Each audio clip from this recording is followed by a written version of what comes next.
back to our channel. So today in this video, we are going to discuss about how to write video scripts in ChatGPT. So without wasting much of our time, let's get straight into the video. So now, if you want to write video scripts in ChatGPT, all you can do is simply go to ChatGPT. Once you're in your ChatGPT to write a video script, you can start by providing a detailed prompt that includes the video's goal, target audience, key message, and desired tone and length.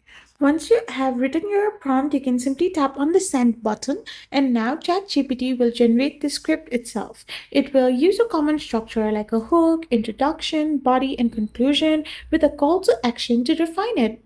Now, once ChatGPT provides you with a video script, you can review and edit the output to add your own voice and style. You can use follow up prompts to refine specific sections like the hook or call to action, and this is how you can simply write video scripts in ChatGPT. I hope you found this video helpful, so don't forget to hit that subscribe button and to give us a thumbs up. We will be back again with more informative videos. Thank you for watching and stay tuned for our next video. We will be back again really soon.